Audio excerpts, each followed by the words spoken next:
Have you ever wondered if two of the greatest ancient civilizations, China and Rome, ever knew about each other? Did the mighty Roman legions ever march on the Silk Roads, or did the Chinese emperors ever dream of the vast Roman Empire across the seas?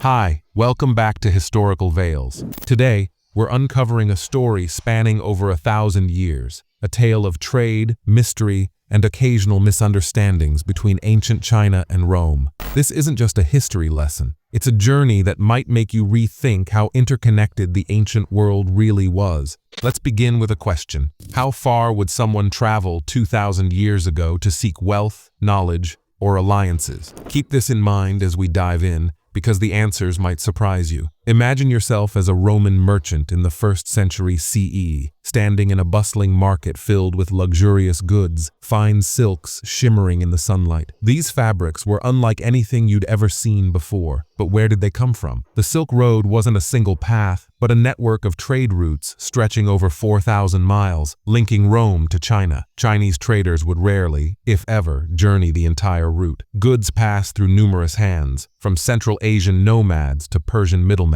And here's the suspense. Did the Romans know the silk they adored came from China? Well, yes and no. Roman writers like Pliny the Elder wrote about silk, but believed it grew on trees, unaware it was spun by silkworms in distant China. Around 97 CE, a Roman envoy named Gan Ying embarked on a mission to reach China. He made it as far as the Persian Gulf before turning back, discouraged by exaggerated tales of the perilous sea voyage ahead. Think about it. What if Gan Ying had pushed forward? Could Rome and China have established direct diplomatic relations? The thought is tantalizing, isn't it? Here's an emotional twist. Despite being separated by thousands of miles, both civilizations yearned to know about each other. The Chinese referred to the Roman Empire as Daqin, imagining it as an equal, a mirror of their own greatness. Meanwhile, in China, the Han dynasty was flourishing. Silk production was a closely guarded state secret, akin to the trade secrets of modern corporations. Spreading the knowledge of silk making was punishable by death. Chinese records also mention a mysterious land to the west, Daqin.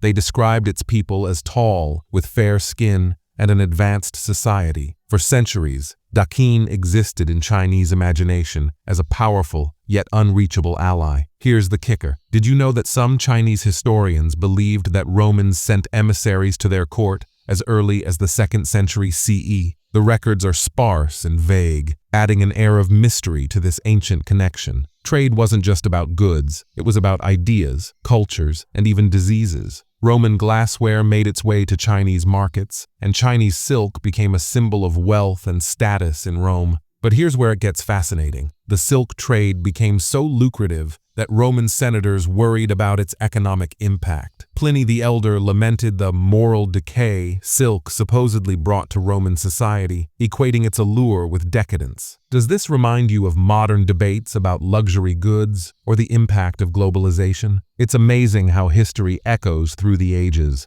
In the grand story of East meeting West, the Kushan Empire played a pivotal role as the bridge connecting Rome and China. Positioned strategically in Central Asia, the Kushans controlled vast territories that included parts of modern-day Afghanistan, Pakistan, and northern India. Their empire sat squarely on the Silk Road, making them indispensable middlemen in the thriving trade networks of the ancient world. The Kushans didn't just facilitate trade, they shaped it. They acted as cultural and commercial brokers, ensuring that goods like Chinese silk, Roman glassware, and Indian spices flowed smoothly across continents. Yet, their influence wasn't entirely altruistic. Here's a twist to ponder. Did the Kushans deliberately prevent Rome and China from making direct contact? By monopolizing the trade routes, they could maintain their position as essential intermediaries and reap enormous profits. Some historians suggest this strategic obstruction was intentional, driven by politics and profit. If true,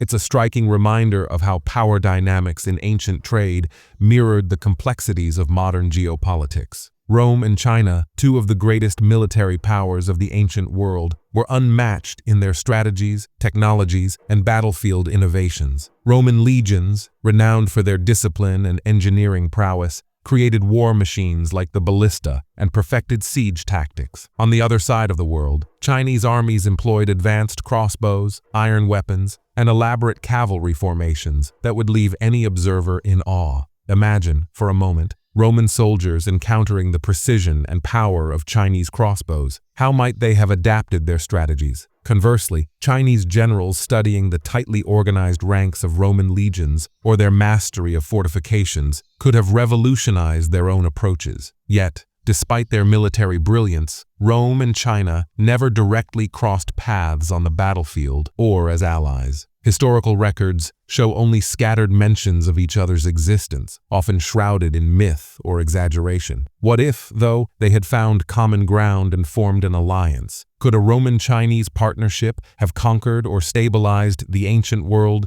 in ways we can only imagine? This tantalizing possibility reminds us of the what-ifs in history, moments where paths nearly crossed but didn't, leaving us to speculate about the empires that might have been. The Silk Road wasn't just a highway for silk and spices. It was a corridor of ideas that forever changed the cultures it touched. One of the most profound exchanges was the spread of Buddhism, which traveled from India to China via the Silk Road. Buddhist monks, merchants, and scholars carried sacred texts and teachings, influencing Chinese philosophy, art, and spirituality in ways that still resonate today. Meanwhile, Roman goods left their mark on Chinese culture. Roman glassware, for instance, became highly prized in Chinese markets, admired for its craftsmanship and clarity. Similarly, Roman coins found their way into Chinese trade hubs, sparking curiosity about the far-off empire that minted them. Here's the beauty of this exchange. Neither civilization needed to meet directly to influence each other profoundly. Ideas flowed as freely as goods,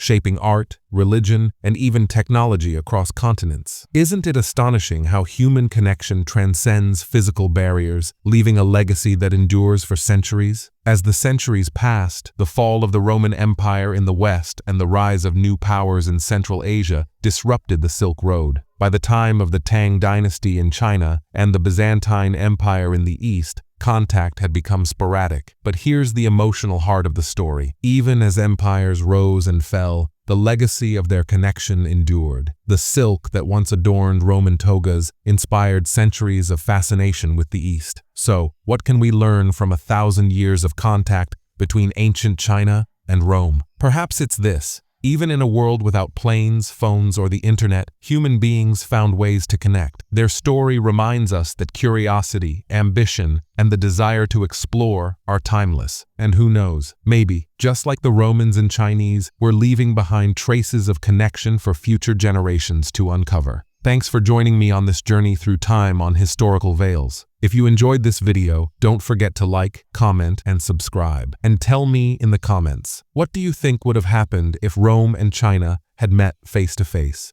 See you next time as we unravel more mysteries of the past.